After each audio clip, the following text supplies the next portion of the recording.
welcome to the Stupid Genius and today we are going to talk about the remaining portion of the vitamin A। देखो ये vitamin A जो है ना वो 12 mark का question है, ठीक है। तो इसमें ये बहुत ही बड़ा ही टॉपिक है, तो इसमें मुझे 2 वीडियोस बनाने ही पड़ेंगी क्योंकि एक वीडियो बहुत लंबा होता है और उसको प्रोसेस करने में, एडिट करने में बहुत टाइम लगता है। सो स्टार्ट करते हैं नेक्स्ट पोर्शन, जिसमें हमने क्या पढ़ लिया था। हमने सोर्सेज पढ़ लिया था, हमने आरडीए पढ़ लिया था, हम digestion and absorption and transport देख लिया था। Then we have seen this कि उसकी क्या क्या फंक्शंस होते हैं। देन हमने ये देखा था कि एंटीऑक्सीडेंट स्किन और ब्लाइंडनेस में उसको कैसे हम ट्रीट करते हैं। Now we are going to see what is the important role of this vitamin A in case of this eyes, ठीक है। और मैंने लास्ट वीडियो में बताया था कि this is also a part of the physiology and the part of the biology, sorry biochemistry.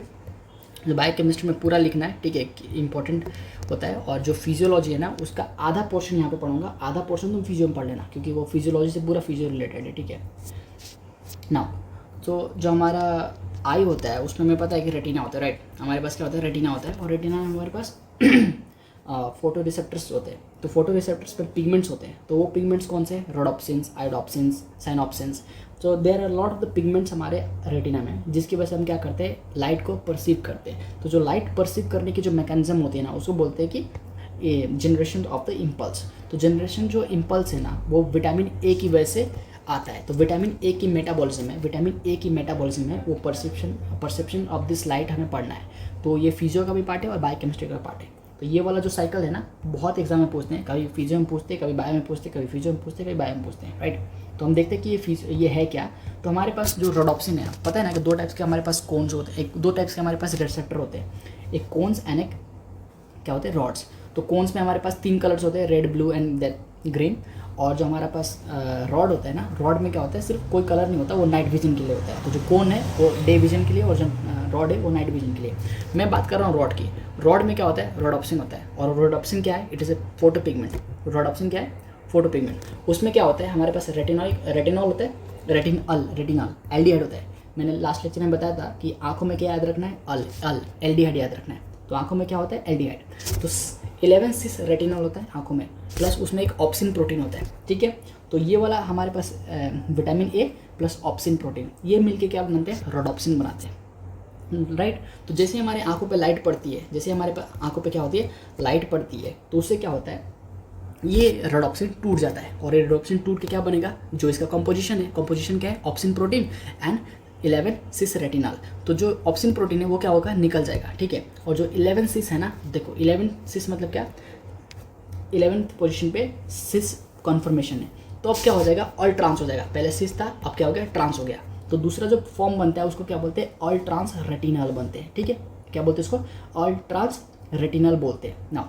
ये सब चीज़ें कहाँ पे हो रही है, ये सब चीज़ें हो रही है फोटो रिसेप्टर ऑफ द आई में। तो हमारे आंखों में जो रेटिना है वहाँ पे जो फोटो रिसेप्टर है, like rods and the cons, वहाँ पे ये मैकेनिज्म हो रहा है। कौन सा मैकेनिज्म, आंखों पे लाइट आया और ये प्रोटीन टूट के क्या बन गया, opsin and the all trans retinal. अब देखो इसके बाद ये ऑल ट्रांस रेटिनॉल को हमें रीजनरेट करना पड़ेगा। तो रीजनरेट कहाँ पे होती है, 2 लोकेशन पे। पहली लोकेशन कौन सी होती है, हमारा एपिथेलियल ऑफ द रेटिना। हमारे रेटिना में 10 लेयर्स होते हैं, 10 लेयर्स, वैसे तो 12 होते हैं पर नॉर्मली हमें पढ़ाते 10 है। अगर तुम अच्छे से देखो ना तो 12 लेयर्स होते हैं। तो जो उसमें क्या होता है, एक रेटिनल एपिथेलियम होता है।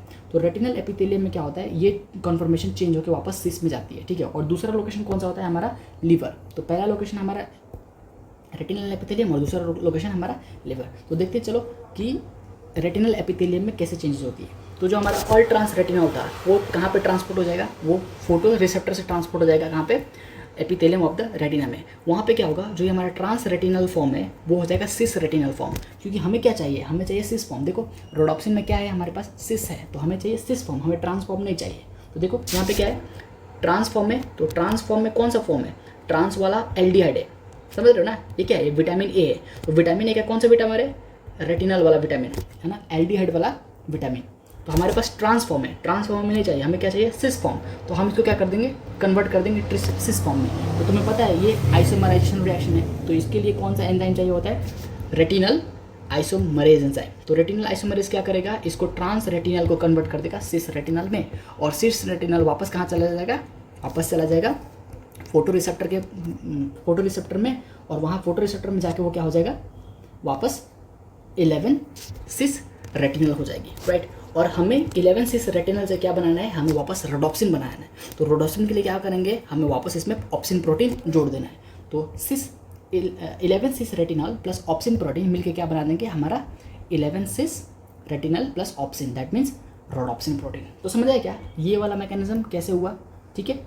देखो फोटो रिसेप्टर में नहीं होता, आइसोमराइजेशन नहीं होती। आइसोमराइजेशन कहाँ पे होता है, दो ही जगह पे, या तो एपिथेलियम में होगा या फिर लीवर में होगा। तो हमने एपिथेलियम वाला देख लिया। नाउ लेट्स सी लीवर वाले में कैसे होगा। तो देखो अब एपिथेलियम में नहीं हो रहा तो हम किसको कहाँ भेज देंगे, लीवर में भेज देंगे। हमने क्या किया, इसको लीवर में भेज दिया। तो मैंने क्या किया, इसको लीवर में भेज दिया। अब लीवर में क्या होता है, थोड़ा सा मैकेनिज्म डिफरेंट होता है। हम क्या करते हैं, जो ये एल्डिहाइड है ना, पहले हम इसको अल्कोहल में चेंज करते हैं। एल्डिहाइड को क्या करेंगे, अल्कोहल में चेंज करेंगे। तो देखो एल्डिहाइड से क्या चेंज हो गया, अल्कोहल, यहाँ रेटिनॉल था, यहाँ रेटिनॉल हो गया। तो एल्डिहाइड से क्या चेंज कर दिया मैंने, अल्कोहल में। अब अल्कोहल को मैं क्या करूँगा, सिस फॉर्म में चेंज करूँगा। ये ट्रांस अल्कोहल है ना, अब मैं इसको सिस अल्कोहल करूँगा, यानी कि ट्रांस रेटिनॉल है और मैं इसको क्या चेंज करूँगा, सिस रेटिनॉल।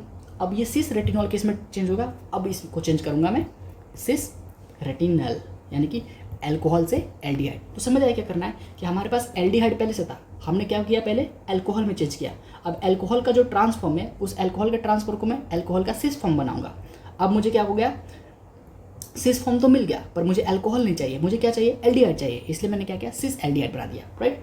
तो तुम्हें याद क्या करना है, आंखों में क्या होना चाहिए, 11 सिस रेटिनल एल्डिहाइड होना चाहिए, राइट। तो देखो यहाँ पे एल्डिहाइड है, एल्डिहाइड कहाँ आया, लीवर में आया। लीवर से अब लीवर में क्या करूँगा, ट्रांस वाले फॉर्म को भी छूऊंगा नहीं मैं, पहले एल्डिहाइड को अल्कोहल में चेंज करूँगा। तो तुम मुझे ये बताओ, जब भी तुम एल्डिहाइड को अल्कोहल में चेंज करते हो तो ये कौन सा प्रोसेस है, ये रिडक्शन का प्रोसेस है। और मैंने कितनी बार समझाया है कि रिडक्शन में हमें एनर्जी देनी होती है। तो मैं क्या करूँगा, NADPH यूज़ करूँगा और NADH प्लस बन गया है ना, NAD प्लस बन गया। और इस एंजाइम का नाम क्या हो जाएगा, अल्कोहल डिहाइड्रोजिनेस एंजाइम, यानी कि LDL, alcohol dehydrogenase enzyme, HDL, sorry HD, ये क्या लिख रहा हूँ मैं, HALD, क्या होता है, अल्कोहल डिहाइड्रोजिनेस, HDH, क्या था उसका शॉर्ट फॉर्म, अल्कोहल डिहाइड्रोजिनेस का शॉर्ट फॉर्म होता है ना LDH, ऐसा ही कुछ होता है, LDH ही होता है शायद, alcohol dehydrogenase is an enzyme, ठीक है। मैं भी भूल गया क्या शॉर्ट फॉर्म था। तो मैंने क्या किया, ट्रांस रेटिनल को चेंज कर दिया अल्कोहल में, ट्रांस अल्कोहल में। कैसे, by the help of the reduction. और उसमें कौन सा एंजाइम यूज़ किया, अल्कोहल डिहाइड्रोजिनेस, और मुझे एनर्जी देनी पड़ी। नाउ अब मेरे पास क्या आ गया, ट्रांसफॉर्म वाला अल्कोहल आ गया। मुझे ट्रांसफॉर्म वाला अल्कोहल चाहिए, नहीं चाहिए, मुझे क्या चाहिए, सिस फॉर्म वाला चाहिए अल्कोहल। तो मैंने ट्रांस वाले फॉर्म को चेंज कर दिया सिस फॉर्म में, और इसको करने के लिए मुझे क्या चाहिए, आइसोमरेज एंजाइम चाहिए। तो कौन सा आइसोमरेज चाहिए अब हमें चाहिए रेटिनॉल वाला आइसोमरेज। ऊपर कौन सा चाहिए था, हमें रेटिनॉल वाला आइसोमरेज चाहिए था ना। रेटिनॉल वाला आइसोमरेज आया और इसने क्या चेंज कर दिया, सिस फॉर्म में चेंज कर दिया। तो सिस फॉर्म तो मुझे मिल गया, पर तुम्हें क्या अल्कोहल चाहिए, नहीं, तुम्हें क्या चाहिए, एल्डिहाइड चाहिए, राइट। तो लेट्स सी, एल्डिहाइड को आप वापस हम अल्कोहल के क्या चेंज करेंगे, वापस हम अल्कोहल को करेंगे एल्डिहाइड। तो हम ये प्रोसेस कौन सा है, ये प्रोसेस ऑक्सीडेशन वाला है। तो इसमें क्या करनी पड़ेगी, एनर्जी देनी पड़ेगी। तो देखो सॉरी, ऑक्सीडेशन में क्या होता है, एनर्जी निकलती है। तो देखो एनर्जी वापस हमें मिल गई, जो एनर्जी हमने वापस दी थी, राइट, जो एनर्जी यहाँ पे हमने दी थी, है ना, वो एनर्जी हमें वापस मिल गई। समझ आया क्या। तो सिस अल्कोहल को मैंने क्या कर दिया, मतलब सिस रेटिनॉल को क्या कर दिया, सिस रेटिनॉल में कर दिया। अब वापस से वही बन गया। अब ये सिस रेटिनॉल कहाँ चला जाएगा, वापस चला जाएगा रेटिनल एपिथेलियम, और वहाँ से क्या चला जाएगा, फोटो रिसेप्टर में, और ये वापस क्या बना देगा, रोडोप्सिन प्रोटीन बना देगा। तो this is the mechanism how this rhodopsin changes, कि रोडोप्सिन पे लाइट पड़ा तो कैसे टूट जाता है। समझ रहे हो ना, कि रोडोप्सिन में क्या हुआ, लाइट आया तो रोडोप्सिन क्या टूट के बन गया, ऑल ट्रांस रेटिनॉल, और वो कैसे रीजनरेट होता है, इसकी मैकेनिज्म हमने पढ़ी, ठीक है। इस पाथवे को क्या बोलते हैं, और इस साइकिल को क्या बोलते हैं, वाल्ट्ज विजुअल साइकिल, ठीक है। एग्जाम में बहुत इंपॉर्टेंट क्वेश्चन आता है, 7 नंबर का यही आता है सिंपल, कि तुम्हें बता देंगे what is Waltz visual cycle, draw the pathway, ठीक है। तो तुम्हें एक ये वाला ड्रॉ करना है, ये पूरा, और दूसरा जो नीचे बता रहा हूँ वो ये वाला भी ड्रॉ करना है, ठीक है। चलो दिखाता हूँ ये क्या है। अब सुनो, एक ये चीज़ देखो, मैं क्या बोल रहा हूँ, मैंने आपको क्या पढ़ाया, मैंने आपको रोडोप्सिन प्रोटीन को जब इस पर लाइट पड़ी है ना, तो मैंने आपको डायरेक्टली क्या बताया, डायरेक्टली क्या बनता है, ऑल ट्रांस रेटिनल बनता है। मैंने ये सारे जो चीज़ है वो छोड़ दिए, ये जो है ना सारे इंटरमीडिएट प्रोडक्ट्स, ये आपको नहीं बताए, ये वाले नहीं बताए, पर इनका भी बहुत ज़्यादा इंपॉर्टेंट रोल होता है। तो अभी मैं यही बताने वाला हूँ कि ये क्या है, ठीक है। तो अभी मैंने क्या बताया आपको, रोडोप्सिन प्रोटीन है वो डायरेक्टली किस में चेंज हो जाएगा, ऑल ट्रांस रेटिनल में हो जाएगा। उसके बाद रीजनरेशन की जो मैकेनिज्म है वो होती रहेगी। अब मैं तुम्हें ये बताता हूँ कि ये क्या है। देखो ये रेफरेंस इसका है, ये वाला टॉपिक क्या लिखा है, braincard.com से निकाला है इसको, ठीक है ना। अब आ जाओ कि what is the mechanism of generation of the impulse in the eyes. जैसे कि आपकी जो आंखों पे लाइट आ रही है उसको आप परसीव कर रहे हो, तो उसका मैकेनिज्म कैसे क्या है, मतलब कैसे परसीव कर रहे हो ये देखना है। तो देखो इसका मेन मैकेनिज्म तो आपको फिजियो में ही पढ़ना पड़ेगा, ठीक है, फिजियोलॉजी में प्लस हिस्टोलॉजी का कॉन्सेप्ट लेकर पढ़ना पड़ेगा। सर हिस्टोलॉजी क्यों? देखो हिस्टोलॉजी में हमें बताते हैं कि हमारे पास 10 कितने होते हैं, लेयर्स ऑफ द रेटिना होते हैं, और फिजियो में वो 10 लेयर्स में क्या क्या मैकेनिज्म चल रही है और क्या क्या इंपल्सेस हो रहेंगे, कैसे कंडक्शन ऑफ द पाथवे होगा, वो सब हमें फिजियो में पढ़ना है। पर बायोकेमिस्ट्री में हमें क्या पढ़ना है, biochemical importance of the vitamin ए। और बायोकेमिकल इंपॉर्टेंस क्या होता है कि रोडोप्सिन जो है ना उसमें क्या होता है, विटामिन ए होती है, तो वो कैसे काम करता है, और जितने भी रिलेटेड रोडोप्सिन से जितने रिलेटेड है ना, रोडोप्सिन में क्या है, विटामिन ए। तो बैथोरोडोप्सिन में क्या है, उसमें भी विटामिन ए। तो जितने भी रोडोप्सिन में है ना, उसमें क्या है, विटामिन ए है। तो वो सारे रोडोप्सिन वाले हमें पढ़ने पड़ेंगे। क्यों? क्योंकि हम विटामिन ए के बारे में पढ़ रहे हैं, ठीक है। तो ये है इंपॉर्टेंट चीज़ कि हमें सिर्फ रोडोप्सिन पढ़ना है। क्यों? क्योंकि हम विटामिन ए पढ़ रहे हैं। जो इसका फिजियोलॉजिकल एस्पेक्ट है वो कहाँ पढ़ना पड़ेगा, तुम्हें फिजियो में पढ़ना पड़ेगा। तो मैं पहले ही तुम्हें बता रहा हूँ कि जो एक्सप्लेन है ना, जो डिटेल एक्सप्लेनेशन है वो तुम्हें कहाँ से पढ़नी पड़ेगी, तुम्हें पढ़नी पड़ेगी उसको सेंसरी वाले चैप्टर में, जो कि फिजियोलॉजी का पोर्शन है, जो गाइडेंस से पढ़ लो। या फिर तुम्हें अगर नहीं पढ़ना तो निंजा नेट की वीडियो देख लो, मैंने शेयर भी किया था ग्रुप पे निंजा नेट की वीडियोस, जो कि एकदम बहुत ज़्यादा एक्सप्लेनेशन है उसमें अच्छी उसकी, ठीक है। तो वो देख लो, तुम्हें बहुत अच्छे से समझ आ जाएगा कि कैसे इम्पल्स ट्रांसमिट होते हैं। अभी मैं क्या सिखा रहा हूँ, रोडोप्सिन प्रोटीन के बारे में। तो रोडोप्सिन प्रोटीन क्या है, उसमें क्या है, ये फोटोपिगमेंट है। फोटोपिगमेंट का मतलब को हमारे आंखों में जो रॉड है उनके अंदर ये फोटोपिगमेंट है। इसमें क्या क्या होता है, ऑप्सिन प्लस 11 सिस रेटिनल, जो कि लाइट सेंसिटिविटी करते हैं, राइट। तो इसको क्या बोलते हैं, light sensitivity chromophores derived from the vitamin ए। तो विटामिन ए से ये बना है। अब देखो जैसे इस पर लाइट पड़ी तो क्या हो गया, बैथोरोडोप्सिन में चेंज हो गया ये। तो रोडोप्सिन किस में चेंज होता है, बैथोरोडोप्सिन में, ठीक है। अब बैथोरोडोप्सिन के बाद क्या बनता है, ट्री लुमिरिडोप्सिन। उसके बाद प्री के बाद क्या बनेगा, लुमिरिडोप्सिन। तो प्री लुमिरिडोप्सिन, उसके बाद लुमिरिडोप्सिन। उसके बाद बनता है मेटारोडोप्सिन 1, उसके बाद बनता है मेटारोडोप्सिन 2। देखो ये मुश्किल नहीं है, बहुत आसान है। बस एक बार रोडोप्सिन याद करो, उसके बाद क्या याद रखना है, बाथ, मतलब बाथरूम में चला गया। रोडोप्सिन कहाँ चला गया, बाथरूम में चला गया, तो बाथोरोडोप्सिन। उसके बाद प्री लुमिरिडोप्सिन, फिर लुमिरिडोप्सिन, फिर मेटारोडोप्सिन 1 एंड मेटारोडोप्सिन 2। अब देखो मेटारोडोप्सिन 2 इज़ वेरी इंपॉर्टेंट, ठीक है। कभी कभी बायो में ये भी पूछ लेती कि व्हाट आर दिस पाथवे, कि मेटारोडोप्सिन 2 क्या कैसे बनता है, ठीक है। तो रोडोप्सिन से बनेगा बाथोरोडोप्सिन, प्री लुमिरिडोप्सिन, मेटारोडोप्सिन 1 एंड मेटारोडोप्सिन 2, ठीक है। सी तो जो मेटारोडोप्सिन 2 है, ये बहुत इंपॉर्टेंट होता है। ये क्या करता है, it will activate the transducin protein. Transducin protein क्या करता है, it is a G receptor protein, G stimulating receptor protein, ठीक है। मैंने देखो जब मैं मेटाबॉलिज्म पढ़ा रहा था बायोकेमिस्ट कार्बोहाइड्रेट वाला जब मैं मेटाबॉलिज्म पढ़ा रहा था, तो मैंने इस पाथवे का मैकेनिज्म समझाया था कि जी स्टिमुलेटिंग प्रोटीन कैसे काम करता है। तो अगर वो वीडियो नहीं देखा तो तुम्हें देखना पड़ेगा, क्योंकि इसके फिर उसमें 10 मिनट लग जाएंगे, ठीक है। तो ये ट्रांसड्यूसिन क्या है, एक प्रोटीन है जो कि हमारे मेम्ब्रेन पे होता है। उसकी वजह से क्या होता है, हमारा फॉस्फोडाइस्टेरेस एंजाइम एक्टिवेट हो जाता है। उसकी वजह से क्या होगा, फॉस्फोडाइस्टेरेस एंजाइम एक्टिवेट हो जाएगा। और मैंने वो भी सिखाया था कि जब फॉस्फोडाइस्टेरेस एंजाइम एक्टिवेट होता है तो वो साइक्लिक जीएमपी को क्या कर देता है, तोड़ देता है और जीएमपी बना देता है। किधर पढ़ाया था सर, इंसुलिन वाले मेटाबॉलिज्म में। तो जब मैं आपको सिखा रहा था ना कि what are the important, how the glycogen is synthesize, how glycogen is broken down, उस वक्त मैंने आपको ये वाला समझाया था कि इंसुलिन क्या करता है, फॉस्फोडाइस्टेरेस एंजाइम को एक्टिवेट कर देता है। सिमिलरली इधर क्या हो रहा है, जो ट्रांसड्यूसन प्रोटीन है, और ट्रांसड्यूसन प्रोटीन एक्टिवेट कैसे हुआ, जो मेटारोडोप्सिन 2 था उसने क्या किया, ट्रांसड्यूसन प्रोटीन को एक्टिवेट कर दिया। अब ट्रांसड्यूसन प्रोटीन एक्टिवेट हो गया, उसकी वजह से क्या होगा, it will activate the phosphodiesterase enzyme. अब फॉस्फोडाइस्टेरेस एंजाइम एक्टिवेट हो गया तो ये क्या करेगा, साइक्लिक जीएमपी को तोड़ देगा। And after breaking down the cyclic GMP क्या होगा, it will stop the sodium channel. Sir क्यों, देखो जो साइक्लिक जीएमपी होता है ना, वो क्या करता है, आइज में, आंखों की बात कर रहा हूँ, ठीक है।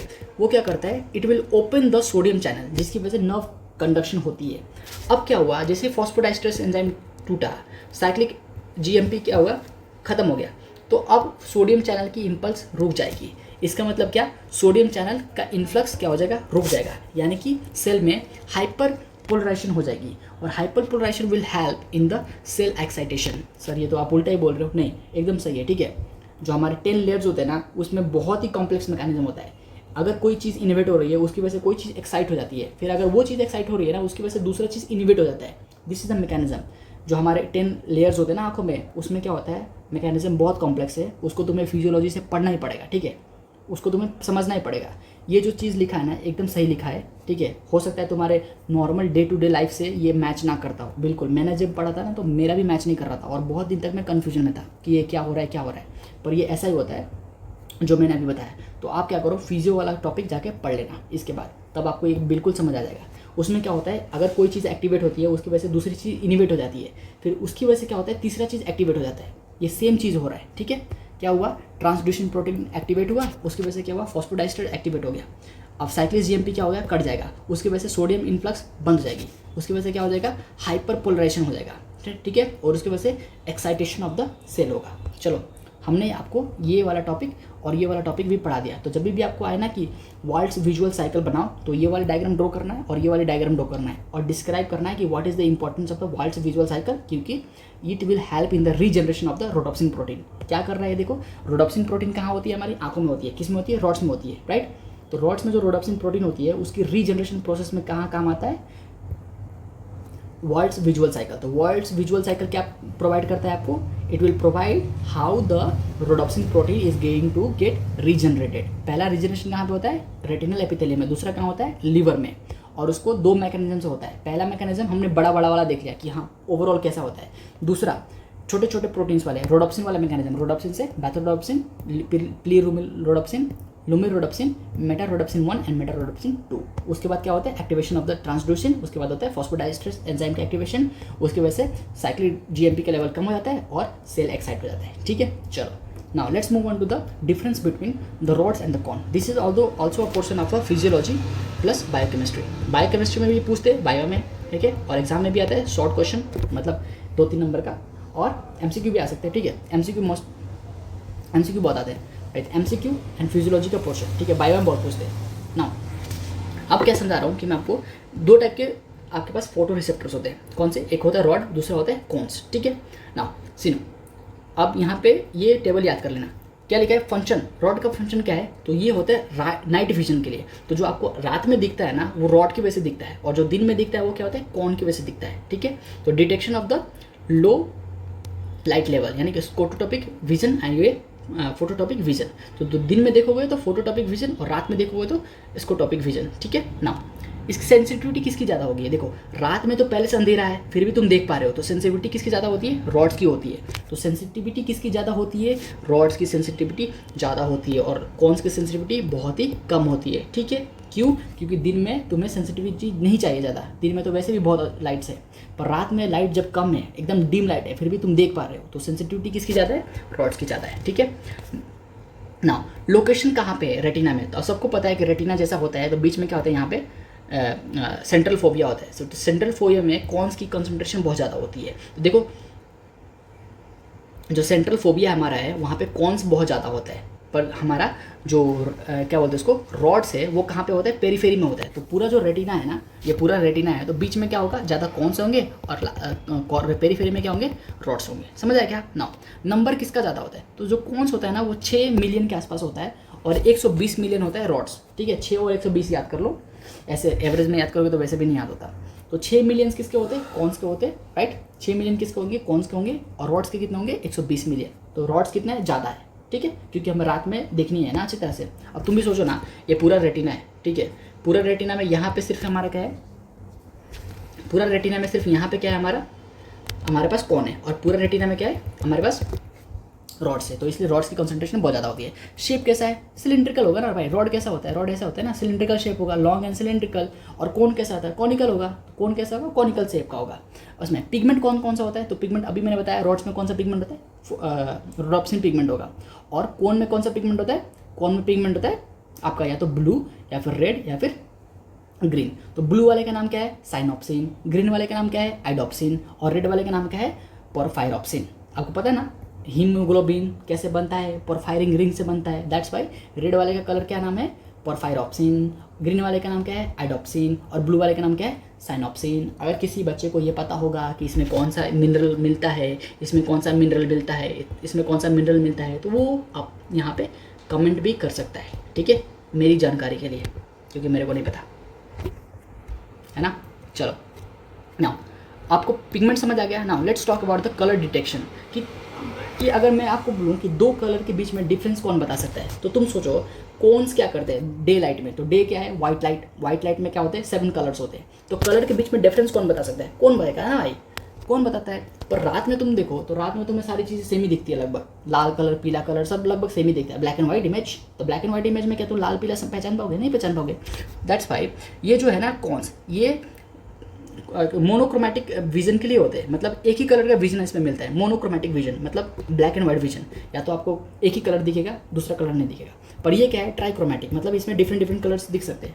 ट्राइक्रोमेटिक क्यों लिखा है सर, क्योंकि देखो ना हमारे पास 3 ही कलर होते हैं, उन तीनों कलर से मिलकर क्या बनता है, डिफरेंट कलर्स मिलते हैं, इसलिए इसको बोलते हैं ट्राइक्रोमेटिक विजन और इसको बोलते हैं मोनोक्रोमेटिक विजन। क्यों, क्योंकि इसमें से ब्लैक एंड व्हाइट ही दिखता है, राइट। नाउ नेक्स्ट टॉपिक क्या है, एक्यूटी, मतलब कि आप कितनी डिटेलिंग से आप किसी चीज़ को बता सकते हो, राइट।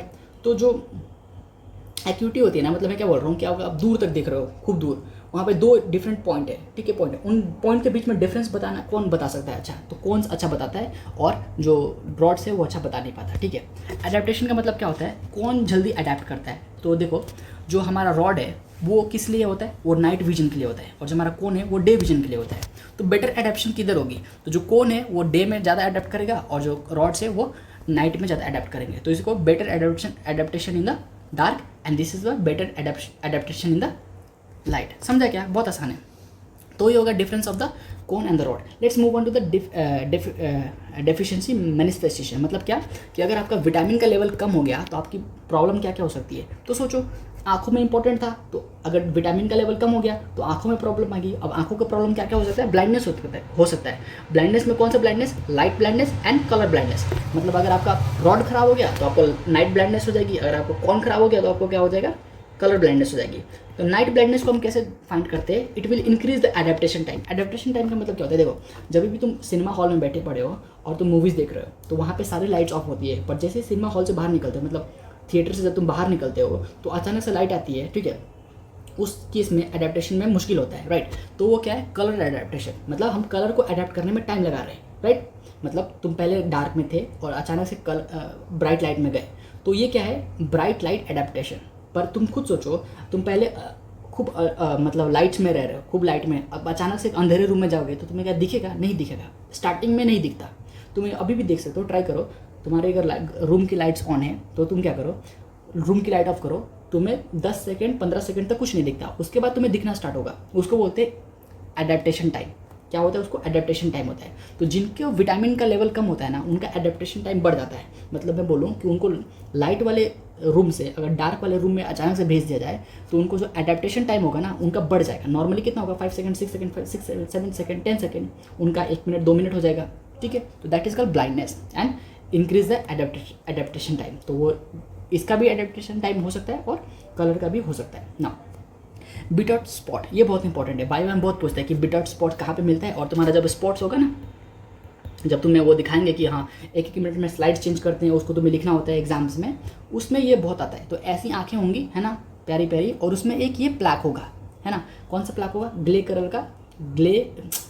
कलर का एक फॉमी कलर का प्लैक होगा, उसको क्या बोलते हैं हम, ट्रायंगुलर ग्रेस प्लैक, ठीक है। और ये क्यों होता है, इसको बोलते हैं हम, क्योंकि हमारी थिकनेस ऑफ द कंजक्टिविटा इंक्रीज हो जाती है। तो ये जो कंजक्टिविटा है ना, जो कंजक्टिवा है उसकी थिकनेस क्या हो गई, इंक्रीज हो गई। अब ये इंक्रीज होने की वजह से क्या होगा, ये ट्रायंगुलर कलर का दिखेगा और ग्रेस ब्लैक दिखेगा, तो इसको हम बोलते हैं बिटआउट स्पॉट्स, ठीक है।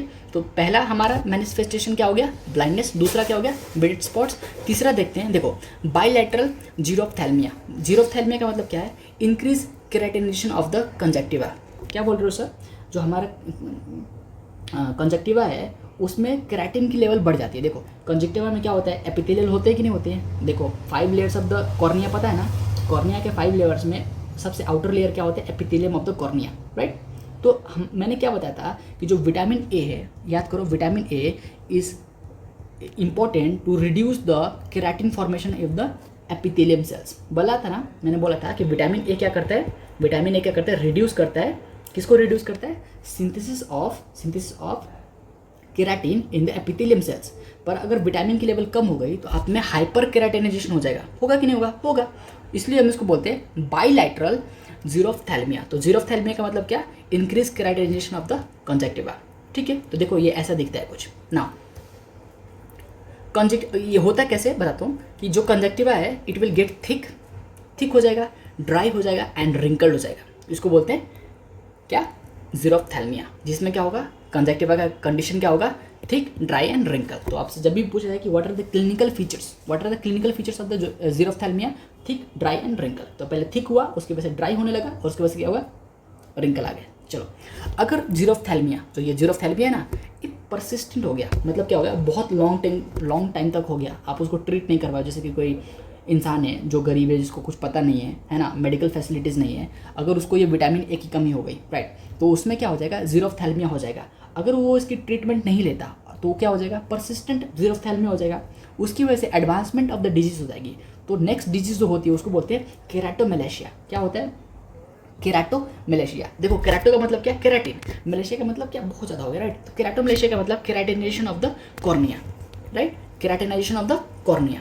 देखो, तो केराटोमेलेशिया का मतलब क्या, केराटिनाइजेशन ऑफ द कॉर्निया। उसकी वजह से क्या हुआ, पूरी कॉर्निया में एकदम केराटिन की लेवल बहुत ज़्यादा बढ़ गई। क्या हो गया, बहुत ज़्यादा बढ़ गई, पहले कम थी अब बहुत ज़्यादा बढ़ गई। उसकी वजह से क्या होगा, हमारा जो कॉर्नियल एपिथेलियम होगा ना, वो डीजेनरेट होने लगा। क्या होगा, डीजेनरेट हो जाएगा।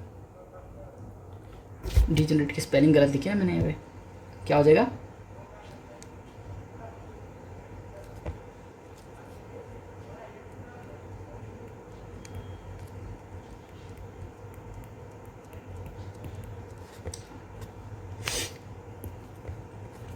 तो it will increase the keratinization. उसकी वजह से क्या होगा, हमारा कॉर्नियल लेवल क्या हो जाएगा, डीजेनरेट हो जाएगा। और उसकी वजह से क्या होगा, जो हमारा अगर कॉर्निया डीजेनरेट हो गया, मतलब हमारे जो कॉर्नियास हैं उनमें अगर ब्रेकिंग हो गई तो हमारा एपिथेलियम लेवल तो गया। और मैंने आपको ये बताया था कि एपिथेलियम इज अ बेस्ट क्या, प्रोटेक्शन, मतलब ठीक है, प्रोटेक्शन के लिए काम आता है। हमारा immune system, primary immune system is a skin and epitheliums. तो उसकी वजह से क्या होगा, बैक्टीरियल इन्वेजन हो जाएगा। बैक्टीरियल इन्वेजन कहाँ पे, आंखों में, क्योंकि आपका कॉर्निया खराब हो गया, तो बैक्टीरियल इन्वेजन होगा, right, through the broken epithelium. उसकी वजह से क्या होता है, बैक्टीरियल इन्फेक्शन हो सकता है, और ज़्यादा टाइम तक इन्फेक्शन रहता है तो पता है ना, घाव हो जाती है, उसको बोलते हैं अल्सरेशन। तो आपको घाव हो जाएगा, और अल्सरेशन होने के बाद आपको पता है ना कि छेद हो जाते हैं, तो परफोरेशन हो जाएगी, और परफोरेशन के बाद permanent blindness, there is no cure, permanent क्या हो जाएगा, ब्लाइंडनेस हो जाएगी। ठीक है, चलो ये भी आपको समझ आ गया ना। नेक्स्ट पॉइंट कि आपके बॉडी में विटामिन का लेवल बहुत कम हो गया, तो आपको पता है कि विटामिन क्या करता है, रिड्यूस केराटिन फॉर्मेशन। तो अगर विटामिन का लेवल बहुत ज़्यादा कम हो गया तो उसकी वजह से क्या होगा, एपिथेलियम में क्या होने लगेगा, हाइपर केराटोसिस। एपिथेलियम में हाइपर केराटोसिस तो कहाँ कहाँ हो सकता है, स्किन में हो सकता है, आपके स्किन पे, आपके लंग्स में एपिथेलियम्स होते हैं, है ना, उसमें क्या हो सकता है, हाइपर केराटोसिस। तो फिर सांस लेने में दिक्कत होगी। फिर जीआईटी में हो सकता है, आपको पता है ना जीआईटी में भी क्या होता है, एपिथेलियम्स होते हैं। तो जीआईटी के में भी क्या हो गया, हाइपर केराटोसिस, फिर एब्जॉर्प्शन नहीं हो पाएगा। और उसके बाद यूरोजेनिटल ट्रैक में भी क्या होता है, एपिथेलियम होता है, तो इधर भी क्या हो सकता है, हाइपर केराटोसिस हो सकता है। तो hyper keratosis of the epithelium कहाँ कहाँ पे हो सकता है, skin, lungs, GIT and the urogenital tract. और आगे देखेंगे कि क्या होगा, it low level of the vitamin A can inhibit the growth of the child, है ना। अगर किसी चिल्ड्रन में विटामिन ए की कमी है तो उसकी ग्रोथ डेवलपमेंट कम हो जाएगी, है ना। अगर कम है किसी एडल्ट में विटामिन ए की डेफिशिएंसी हो जाएगी तो क्या होगा, इनफर्टिलिटी हो जाएगी। तो मेल में क्या होता है, इनफर्टिलिटी होता है, एंड सीवियर केसेस में फीमेल में क्या हो जाएगा, एबॉर्शन हो जाएगा। आपको पता है ना कि it also help in the T cell maturation, right. तो क्या होगा, टी सेल की मैचुरेशन भी कम हो जाएगी और इन्फेक्शन का चांसेस भी बढ़ जाएगा। समझ आया क्या।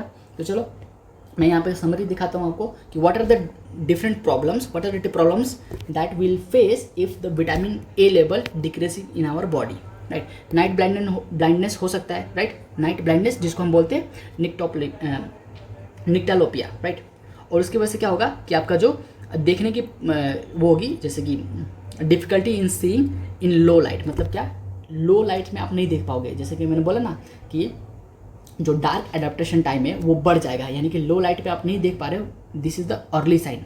मतलब क्या, अगर आपको रात में ज़्यादा अच्छी तरह से दिख नहीं रहा तो हो सकता है आपको विटामिन ए की डेफिशिएंसी हो ना। सेकंड क्या था, ज़ीरोफ्थैल्मिया, ड्राइनेस ऑफ द आइज़ वगैरह है ना, थिकनिंग ऑफ द आइज़। उसके बाद bitter spots, greyish white foamy patches और द प्लैक ऑफ द कंजक्टिवेटा, जो कि लैटरल साइड में होता है, इधर नहीं होता, लैटरल साइड में होता है, टेम्पोरल साइड ऑफ द आई, पता है ना, दो आंखों की दो होते हैं, एक नेजल साइड एक टेम्पोरल साइड, तो टेम्पोरल साइड ऑफ द आई में होते हैं। एनाटमी याद है ना, हाँ। कॉर्नियल केरोसिस, मतलब कॉर्निया में क्या हो गया हमारा, क्या बोलते हैं उसको, ड्राइनेस आ गई, या फिर क्या बोलते हैं उसको, केराटिन डिपॉजिट होने लगा। उसके बाद केराटोमेलेशिया है ना, स्किन में फिर हो सकता है, स्किन में स्किन रफ स्केली होने लगेगी, फिर गंदा लगता है ना, ठीक है। It also impair the immune function, क्योंकि आपको पता है कि विटामिन ए किधर इंपॉर्टेंट होता था, टी सेल की डिफ्रेंशिएशन में। तो अगर विटामिन ए की डिफिशियंसी हो गई तो क्या होगा, इम्यून सिस्टम भी खराब हो जाएगा, उसकी वजह से क्या होगा, इन्फेक्शन के चांसेस बढ़ जाएंगे। Growth retardation in the childrens, growth retardation in the childrens, और रिप्रोडक्टिव इशू क्या हो सकता है, एबॉर्शन हो सकता है, या फिर इनफर्टिलिटी भी हो सकती है। चलो इतना समझ आया क्या। अब देखो, अब तुम सोचोगे कि सर ऐसा है तो विटामिन बहुत ज़्यादा दे दो ना, विटामिन ए दे दो ना। नहीं नहीं, कोई भी चीज़ अच्छा नहीं होता, ठीक है। कोई भी चीज़ अगर आप ज़्यादा ले लो ना तो वो भी अच्छा नहीं होता, और कोई भी चीज़ आपके बॉडी में कम हो जाए ना वो भी अच्छा नहीं होता। तो अगर कोई भी विटामिन आपकी बॉडी में ज़्यादा हो गई तो उसकी वजह से क्या होता है, विटामिनोसिस होता है। सर विटामिनोसिस क्या है, increase in the level of the vitamin, ठीक है। तो अभी हम क्या पढ़ रहे हैं, हाइपर विटामिनोसिस ए। तो जब भी तुम्हारे बॉडी में कोई भी चेंजेस आए, जैसे कि तुम्हारे बॉडी में अगर विटामिन डी का लेवल ज़्यादा हो गया तो तुम उसको क्या बोलोगे, हाइपर विटामिनोसिस डी। अभी किसका लेवल ज़्यादा है, ए का लेवल ज़्यादा है, तो क्या बोलोगे, हाइपर विटामिनोसिस ए। सिम्टम्स क्या होगा, नोजिया वोमिटिंग, सिंपल, वो सबको पता है। मैंने आपको ये बताया था कि विटामिन ए लिवर में स्टोर होता है, तो लिवर इनलार्जमेंट हो जाएगा। अगर आपकी बॉडी में विटामिन ए की कॉन्सेंट्रेशन ज़्यादा हो गई तो लिवर इनलार्जमेंट होगा। उसके बाद बोन स्वेलिंग होती है, और उसकी वजह से क्या होता है, बोन पेन होता है, ठीक है। तो उसको क्या बोलते हैं साइंटिफिक टर्म में, उसको बोलते हैं ऑस्टियल्जिया। क्या बोलते हैं, ऑस्टियल्जिया। ऑस्टियो का मतलब क्या होता है, बोन होता है, ऑस्टियो का मतलब क्या होता है, बोन होता है। एल्जिया का मतलब क्या होता है, पेन होता है, इसलिए बोलते हैं ऑस्टियल्जिया। और that's why pain killer is called analgesic, ठीक है। इससे डिराइव होकर बना है analgesic. Now so what are the different causes of the vitamin A deficiency, मुझे बताओ what are the different causes of the vitamin A deficiency. बिल्कुल सही, डाइटरी इज वेरी इंपॉर्टेंट। अगर आप डाइट अच्छा से नहीं ले रहे हो तो आपके बॉडी में क्या कमी हो जाएगी, विटामिन ए की कमी हो जाएगी। तो देखो, अगर आपकी डाइट खराब है तो आपको विटामिन ए की कमी हो सकती है। डाइट क्यों खराब होती है, क्योंकि आप गरीब हो, मतलब आप नहीं, बच्चे गरीब है। देखिए इंडिया में बहुत सारे बच्चे ऐसे हैं जिनको विटामिन ए की कमी है। क्यों, क्योंकि उनके पास पैसा नहीं है खाने के लिए। उसकी वजह से क्या होगा, माल न्यूट्रिशन सिंड्रोम। माल न्यूट्रिशन सिंड्रोम दो होते हैं, और आपको ये पढ़ना ही है, कुछ भी हो जाए ये दोनों छोड़ के मत जाना बायोकेमिस्ट्री के एग्जाम में। कौन कौन सा, क्वासिकर एंड मरसमस, ठीक है। मैं भी वीडियो बनाऊंगा इस पे ऊपर 10-12 दिन के बाद, ठीक है। तो malnutrition syndrome is very important. तो डाइट, आपकी डाइट अच्छी नहीं है क्योंकि बच्चे पुअर होते हैं, उसके बाद माल न्यूट्रिशन सिंड्रोम हो जाएगा। वो कौन कौन से, क्वासिकर एंड मेरोसमस, ये this is one of the condition. दूसरा कंडीशन क्या हो सकता है, माल एब्जॉर्प्शन। देखो ये माल न्यूट्रिशन है, ये माल एब्जॉर्प्शन है, यानी कि विटामिन एब्जॉर्ब ही नहीं हो रही। क्यों नहीं होगी, अगर आपका लीवर डिस्फंक्शन हो गया तो। सर लीवर से क्या रिलेटेड है, बताता हूँ। देखो लीवर क्या बनाता है, बाइल फॉर्मेशन करता है, और बाइल क्या करता है, bile will help you for the fat absorption. अगर फैट एब्जॉर्ब नहीं होगा तो क्या विटामिन एब्जॉर्ब होगा, क्या नहीं होगा। देखो जितने भी फैट सॉल्युबल विटामिन है, जो फैट सॉल्युबल विटामिन है ना, वो कब एब्जॉर्ब होते हैं, जब फैट एब्जॉर्ब होता है। तो अगर आपका फैट एब्जॉर्ब नहीं होगा तो आपका फैट सॉल्युबल विटामिन एब्जॉर्ब नहीं होगा। क्यों नहीं होता फैट एब्जॉर्ब, क्योंकि बाइल फॉर्मेशन अच्छे से नहीं हो पा रही, क्योंकि आपका लीवर खराब है। तो in case of the liver dysfunction, जैसे कि एग्जांपल आपका सिरोसिस ऑफ लीवर हो गया, या फिर कोई कैंसर ऑफ द लीवर हो गया है ना, hepatocellular cancer of the liver, या फिर मैं बोलूँ कि प्राइमरी स्कोलेंजाइटिस हो गया। तो इन सारे केसेस में आपको नाम याद नहीं करना बीमारी का, सेकेंड ईयर में तो करना ही है। अभी क्या समझो कि अगर लीवर डिस्फंक्शन हो गया तो उसकी वजह से फैटी एसिड का एब्जॉर्प्शन बंद हो जाएगा। उसकी वजह से क्या होगा, फैट सॉल्युबल विटामिन का एब्जॉर्प्शन भी क्या हो जाएगा, कम हो जाएगा। तो इस केस में भी क्या होगा, आपको विटामिन की डेफिशिएंसी हो सकती है। दूसरा केस क्या है, आपके जीआईटी में प्रॉब्लम है, यानी कि गैस्ट्रो इंटेस्टाइनल डिस्फंक्शन है। गैस्ट्रो इंटेस्टाइनल डिस्फंक्शन कैसे हो सकता है, like celiac disease. Celiac disease is the condition in which there is जो एब्जॉर्प्शन का प्रोसेस होता है ना वो खराब हो जाता है। और बहुत सारी चीज़ें होती है, बस एक एग्जांपल बता रहा हूँ कि there is celiac disease. Cancer हो सकता है जीआईटी का, गैस्ट्रेक्टोमी मतलब पेट ही काट के निकाल दिया तो एब्जॉर्ब कैसे होगा, है ना। डायरिया इन एड्स वाले केस में पेशेंट में डायरिया रुकता नहीं है। आप कोई भी ट्रीटमेंट करो डायरिया नहीं रुकेगा, ठीक है। तो उस केस में एब्जॉर्प्शन भी अच्छी नहीं होगी, है ना। तो उस केस में भी क्या हो सकता है, डेफिशिएंसी ऑफ द न्यूट्रिएंट्स हो सकता है। तो इस केस में बहुत इंपॉर्टेंट होता है कि हम देखें और समझें कि क्या चीज़ किस चीज़ को है ना कम कर रही है। तो देयर आर डिफरेंट कॉजेज, जैसे कि gastrointestinal dysfunction. Another dysfunction can be a pancreatic dysfunction. Sir क्या हो सकता है, पैनक्रियाटाइटिस हो गया, मतलब इन्फेक्शन ऑफ द पैनक्रियाज या फिर कैंसर ऑफ द पैनक्रियाज। इस केस में क्या होगा, लाइपेज एंजाइम नहीं बनेगा। और आपको पता है लाइपेज एंजाइम क्यों इंपॉर्टेंट होता है, ताकि हमारा फैट को हम तोड़ के, है ना, एब्जॉर्ब कर पाए। तो अगर हम फैट को एब्जॉर्ब ही नहीं कर पा रहे हैं तो क्या क्या बोलते हैं उसको, फैट सॉल्युबल विटामिन एब्जॉर्ब होगा क्या, नहीं होगा। इस केस में क्या होगा, आपको एब्जॉर्प्शन रुक जाएगी। तो ये क्या लिखा है, लाइक ACE, मतलब फैट सॉल्युबल विटामिन। कौन कौन से, vitamin A, vitamin C, vitamin E, इन सब की एब्जॉर्प्शन क्या हो जाएगी, रुक जाएगी। ट्रिक क्या है, वन पीस किसी ने देखा है ना, देखा होगा। वन पीस में लूफी का भाई का नाम क्या होता है, एस। तो ACE, ए से vitamin A, vitamin C and vitamin E। तो these are the 3 fat soluble vitamin. और इसके साथ एक और जोड़ दो, D, है ना। चलो, सो आज के लिए इतना ही, हमने सब कुछ पढ़ लिया विटामिन ए के बारे में। फर्स्ट लेक्चर और सेकंड लेक्चर अच्छे से देखना और नोट्स फॉलो करो, ग्रुप पे अपलोड कर दूंगा, ठीक है। चलो टाटा बाय बाय।